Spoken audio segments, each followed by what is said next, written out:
సూర్య హీరోగా నటించిన కంగువా సినిమా ఆశించిన విజయం సాధించలేకపోయింది. కోలీవుడ్కి మొదటి 1000 కోట్ల సినిమాగా కంగువా నిలుస్తుందంటూ భారీ ఎత్తున ప్రచారం చేసినా బాక్సాఫీస్ దగ్గర మాత్రం ఘోరంగా ఫెయిల్ అయింది. శివ దర్శకత్వంలో వచ్చిన ఈ పీరియాడిక్ యాక్షన్ థ్రిల్లర్ సూర్య కెరీర్లోనే బిగ్గెస్ట్ డిజాస్టర్గా ఒకటి అయిపోయింది. అప్పటి నుంచి ఇప్పటి వరకు వీలు చిక్కినప్పుడల్లా ఈ సినిమాపై దారుణమైన ట్రోల్స్ వస్తూనే ఉన్నాయి. తాజాగా వీటిపై సూర్య భార్య నటి జ్యోతిక స్ట్రాంగ్గా రియాక్ట్ అయింది.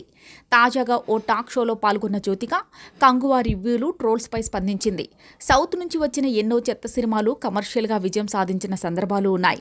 మంచి వసూళ్లు కూడా తెచ్చిపెట్టాయి. అయితే నా భర్త నటించిన కంగువా చిత్రం వాటికంటే నయం. అయితే కంగువా విషయంలో రివ్యూలు మాత్రం దారుణంగా వచ్చాయి. ఏమాత్రం విచక్షణ లేకుండా రివ్యూలు రాశారని నాకు అనిపించింది. సినిమాలో కొన్ని బ్యాక్లాగ్స్ ఉన్నాయి, ఒప్పుకుంటాను. ఆరంభంలో కొద్దిసేపు ప్రేక్షకులకి చిత్రం కనెక్ట్ కాలేదు. అలానే కొన్ని సన్నివేశాలు ఆశించిన స్థాయిని ఇవ్వలేకపోయి ఉండొచ్చు. కానీ వాటిని తీయడానికి మూవీ టీం ఎంత కష్టపడి ఉంటుందో అర్థం చేసుకోవాలి.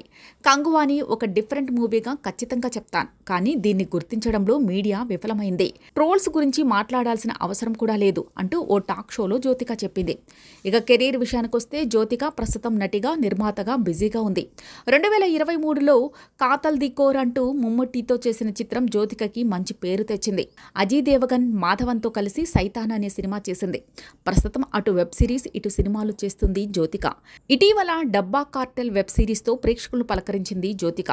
తెలుగుతో పాటు తమిళ్, మలయాళం, కన్నడలో ఎంతో మంది స్టార్ హీరోల సరసన జ్యోతిక హీరోయిన్గా నటించింది. తెలుగులో మాస్, ఠాగూర్, షాక్ వంటి చిత్రాలతో అలరించింది. ముఖ్యంగా చంద్రముఖి సినిమాలో జ్యోతిక యాక్టింగ్కి చాలా మంచి పేరు వచ్చింది. ఈ సినిమాలో ఆమె నటనకి గాను పలు అవార్డులు కూడా అందుకుంది. చంద్రముఖి సినిమా ఎన్ని భాషల్లో రీమేక్ అయినా కూడా శోభన తర్వాత అంతగా ఆ పాత్రకి న్యాయం చేసింది మాత్రం జ్యోతికనే.